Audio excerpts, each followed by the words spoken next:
gather under the watch of the king, Lord Pierre, Marguerite, and all their friends. As the knights ride their horses to start the combat, the beginning of the story is revealed. First comes Jean's perspective, starting in 1370 during the Caroline War. By Pierre's orders, Jean's army is supposed to hold the bridge, especially since the enemy is clearly outnumbering them. But Jean wants victory for his king and charges onward anyway as his army follows him closely. The battle is incredibly fierce and Jacques almost loses his life during it, but Jean saves him just in time and Jacques is very grateful for it. They win the fight, but not protecting the bridge costs their allies their own battles, so Pierre is furious with them and makes them return home. In 1377, Jean and Jacques swear their allegiance to Pierre after the king names him the overlord of those lands. Sometime later, Jacques visits Jean as Pierre's new debt collector. Jean doesn't have the money to pay though, so Jacques promises to speak to Pierre to see if he can understand the situation as long as Jean gives him at least a few coins. In 1380, Jean wants to go out to battle again, which Jacques disapproves of. Jean already lost his wife and son, so if he dies without an heir, all his belongings will go to Pierre. After pointing out Pierre has made Jacques his favorite, Jean explains he isn't only fighting for the sake of fighting, he also needs the money because he's broke. This time Jean's army is victorious, and when they come home, Jean gets to meet Sir Robert. He used to be allied with the enemy, but he's been pardoned and now he provides shelter and victuals for the army. Jean also meets Robert's beautiful daughter Marguerite and doesn't waste time asking for her hand in marriage. While discussing the dowry, Jean asks for it to include the prized estate of Aunus-le-Faucon, and while Robert is hesitant, he accepts. Jean and Marguerite get married in a joyful celebration, but while Jean enjoys their first night together, Marguerite is rather disappointed by it. Unfortunately, Jean doesn't get Aunus-le-Faucon in the end because Pierre buys it from Robert and gifts it to Jacques, as a thank you present for helping him with his finances. Jacques swears he didn't ask for it and it was all Pierre's idea, but Jean stays bitter and angry. This estate's incredibly important for Marguerite because it holds many important childhood memories, so Jean promises her to fight for it. He decides to take matters to the king, but his petition is denied. Pierre doesn't like the fact Jean has tried to sue and soon an opportunity for revenge shows up. Jean's father had the captaincy of a family post, but when he dies, instead of giving it to Jean as the heir, Pierre gifts it to Jacques. After promising his mother Nicole that she can live with him, Jean goes to confront Pierre at a party. Later, he tells Marguerite that he spoke to the Lord calmly while reminding them of his family's history with the captaincy, but Pierre still refused to give it to him. Jean is sure Jacques kept whispering words against Jean into Pierre's ear, and is disappointed that his friend never even tried to talk to him. Because of this, Jean and Marguerite won't be welcome in court anymore. A year later, Marguerite receives an invitation from a family friend that is celebrating their firstborn. She thinks enough time has passed for them to show their faces in court again and show they've carried on in the face of injustice. To Marguerite's joy, Jean accepts to attend. At the party, Jean and Jacques reconcile, and Jean asks Marguerite to kiss Jacques to show their good faith. She does so rather awkwardly. In 1385, Jean leaves for another battle that they lose but still gets him knighted for his efforts. When he returns home, Marguerite welcomes him with a hug and expresses worry over the fact he's sick. Jean doesn't care about his fever though, he wants to go to Paris to get paid and report to Pierre, and Nicole encourages him to do so. After getting the gold they owed him, Jean returns home only to find Marguerite behaving cold and distant. Later, when he tries to spend the night with her, she turns him down and proceeds to explain why. Nicole ignored Jean's orders to never leave Marguerite alone and one afternoon, she left with all the servants. Jacques took advantage of her being alone to sneak into the house and had his way with her against her will. Jean hugs Marguerite as he apologizes for not protecting her and promises to make Jacques answer for what he's done. The next day, Jean shares what happened with the town council and asks them to tell everyone, that way Pierre will have no choice but to grant them an audience. Nicole disapproves, thinking this will bring gossip and shame to the family. Then, Jean goes to see the king to ask for a trial by combat to let God decide who is telling the truth.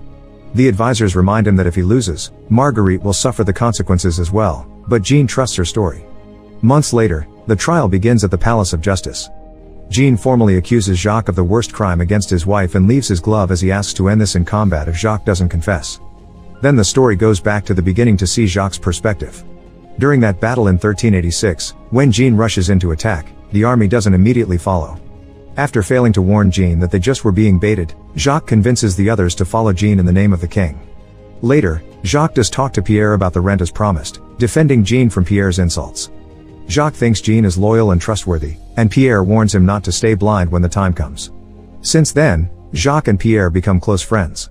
Pierre invites Jacques to all his dinner parties and even shares the women with him, and Pierre eventually trusts Jacques with his financial problems. Jacques accepts the job to threaten the lords until they pay up, and that's how he manages to get the estate of Aunus-le-Faucon from Robert before learning about Jean's engagement to Robert's daughter. Pierre still considers Robert a traitor, thus he sees this wedding as another point against Jean. When Jacques informs him that Jean is suing them both, Pierre just laughs and reminds Jacques he did warn him Jean never had good intentions. This is the moment Pierre chooses to give the captaincy to Jacques, and while he does point out it'll make Jean furious, he doesn't protest against the idea. The day Jacques receives the captaincy is the day of the celebration that Jean interrupts with furious yelling. Jacques tries to talk to him in private, but Jean ignores him and threatens with suing again, so Pierre dismisses him with humiliating words that have everyone laughing at Jean as he leaves. When the invitation to the firstborn party arrives, Pierre doesn't want to go, and he wants Jacques to stay as well. However, Jacques wants to go because he heard Jean is going and it's about time to close this wound. It's the least he can do considering Jacques was the godfather of Jean's late son, but Pierre still thinks he's too naive. At the party, Jacques sees Marguerite for the first time because Jean never lets her leave the house and he's impressed by her beauty. The kiss also leaves quite an impression, so later Jacques tries to befriend Marguerite, and the two of them end up having a deep discussion about literature. Developing a crush, Jacques is surprised by this and thinks Marguerite doesn't belong to Jean's side because he's an illiterate that can't appreciate what he has. For the rest of the day, Jacques can't take his eyes off her and considers her smiles a good sign. The following weeks, Jacques can't stop thinking about Marguerite. He dreams about her, and won't stop looking at her whenever he sees her at the market. The day Jean comes to report to Pierre after the battle that knighted him, Pierre makes fun of him in front of everyone. Jacques tries to show support, but Jean only gets angry at him for using his name instead of calling him sir. Jean also calls him out for getting gifts from Pierre while being here doing nothing instead of fighting with his brothers in arms. Knowing Jean isn't home, Jacques goes to see Marguerite with a trick prepared on his sleeve. He first sends in one of his friends pretending to need help to get Marguerite to open the door, then Jacques slips inside and confesses his love for her, which is turned down. After kicking his friend out, Jacques follows Marguerite around the house, refusing to take no for an answer and noticing she takes off her shoes when going upstairs. When they make it to the bedroom, Jacques catches her and throws her on the bed, where Marguerite says no a couple of times before falling silent as Jacques takes her by force. Once they're done, Jacques asks her not to tell her husband because he may kill her and not to feel guilty because they just couldn't help themselves. Afterward, Jacques goes to church to confess his sins, and the priest tells him this is a test. When the accusations begin reaching everyone's ears, Pierre asks Jacques if it's true, and Jacques denies it. He explains that Marguerite did the customary protest because she's a lady, but it wasn't against her will. Pierre isn't sure if believing him because Jacques has been acting weird lately. Jacques points out he's been consumed by a love like no other. Accepting this story, Pierre advises him not to tell this version of events because the common mind won't understand the nuances of it, so Jacques must deny it until the very end. Later, Pierre tries to clean Jacques' name by talking to the town council, but his efforts result to be in vain when they learn that the king will grant a trial. Jacques is offered the benefit of clergy to escape justice, but he turns it down because he doesn't want to look like a coward. On the day of the trial, Jacques denies all charges and picks up the glove, accepting the duel. Then the story starts over for the third time, this time showing Marguerite's perspective, which is also the truth.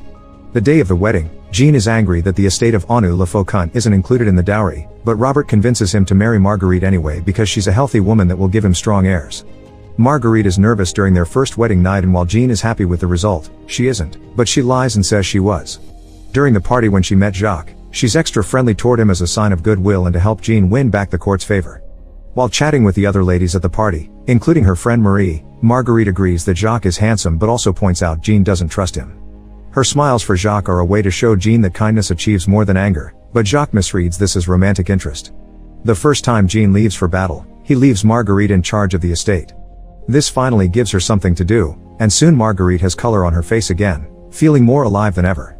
She's also gentler with the servant and tenants than Jean was, but she can't escape Nicole's judgment, who keeps calling her a bad wife for not being able to get pregnant. Jean and Marguerite's relationship grows tenser as time passes. Marguerite still hasn't managed to give Jean an heir, and she hasn't been able to find pleasure in their nights together either. She decides to see a doctor, who points out she's suffering from melancholia, causing her body to be cold and dry. He also explains that her reaching a pleasurable conclusion is necessary to get pregnant, but Marguerite says she isn't sure if she ever got to experience that. The doctor says that if she found their private nights enjoyable, then she already has experienced the little death, but Marguerite stays doubtful. Afterward, she goes shopping for a new dress with Marie and shares her marriage is going through a rough time. When Jacques sees them and bows for Marguerite, both women agree that he's handsome yet also very offensive. When Jean returns from war, Marguerite receives him wearing her new dress. There's no hug, only Jean getting angry at her for wearing a low cleavage because it makes her look like a harlot. Later, Nicole speaks against the dress as well, and Marguerite stands her ground, surprisingly getting Jean's support. However, when he says he's leaving to get paid soon, Jean reminds his mother not to allow Marguerite to leave the house, which upsets her because she wanted to see her friends. The day Jacques visits, it mostly goes the same way, except he's actually much more aggressive towards Marguerite and insulting towards Jean. Marguerite doesn't take off her shoes as an invitation, she accidentally loses her while trying to escape from him. In the bedroom, she fights as hard as she can against Jacques and never stops screaming and crying for help, showing how she absolutely hates the experience. After Jacques leaves, Marguerite tries to take a bath to get rid of her attacker's seed, but it's interrupted when Nicole and the servants come back. Since then, Marguerite is distant and doesn't eat well. Marie comes over to visit her and tell her she's pregnant, which makes Marguerite cry, but she pretends it's from happiness. Later, when Jean comes home and Marguerite shares what happened, Jean reacts with anger, going as far as grabbing her by the neck. Marguerite swears she's telling the truth, so Jean lets her go and, ignoring how she feels, he assumes Jacques did this just to hurt him. Crying, Marguerite explains she wants to speak up but nobody will take her seriously without his support, and Jean accepts to help as long as Marguerite spends one more night with him to avoid Jacques being the last man that knew her.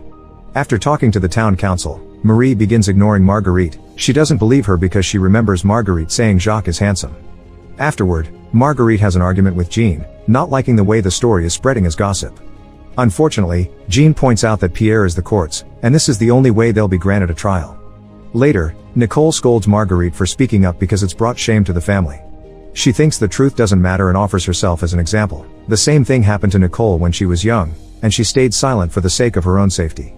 When the trial finally begins months later, Marguerite is pregnant, and the judges have lots of questions for her that try to make her look like she's lying. They point out that she said Jacques was handsome in the past, and that she's pregnant now after years of failing to birth an heir. Believing it's true that you need to enjoy the experience to get pregnant, they accuse her of carrying Jacques' baby because she did like being with him, but Marguerite denies it, explaining abuse could never be enjoyable. Seeing as they cannot reach a conclusion, the king agrees to carry on with the duel, but first, the judges remind her that if Jean loses, she'll be burnt. This is news to her, and she's upset Jean didn't warn her of this, but she still agrees to continue as planned because she believes in her truth. After the trial, Jean argues with Marguerite in public, jealous because he's learned about her calling Jacques handsome, thinking this has brought him shame in front of his king. Marguerite calls him out in return for not telling her about the punishment, and for using her as an excuse to finally get revenge on Jacques. The night before the duel, Marguerite gives birth to a healthy baby boy. It's the most happiness she's ever experienced, and she worries the baby may grow up an orphan if the duel goes wrong. She also can't help wondering if she would have stayed silent about the abuse to protect her son if she had had him earlier. The next day, Marguerite is taken to see the duel in chains, and she swears she's telling the truth once more before the fight begins. Jacques and Jean start by jousting, and after losing their mounts, they change to hand. It begins as a fair match for both sides, but Jacques soon overpowers Jean and stabs him in his thigh. However, Jean refuses to give up, so when he falls to the ground, he waits there on purpose for Jacques to approach. Once his enemy is close enough, Jean hits his legs to make him fall, then he proceeds to sit on top of Jacques, asking him to confess his crime. Jacques still denies what he did, and Jean finally kills him. As Marie and Pierre feel humiliated for supporting the wrong person, Marguerite is free from the chains and taken to the middle of the arena, where Jean hugs her and presents her for everyone to clap at. Then, the couple leaves in their horses while the entire town celebrates their victory. Jacques' body is tied to a horse and dragged through the ground before it's hung upside down in public. Marguerite's son grows to be beautiful and strong. Jean dies fighting in the Crusades a few years later, and Marguerite takes over the estate, happily living as a lady that never remarries. Make sure to subscribe and turn on notifications so you can watch more videos like this. Thanks for watching.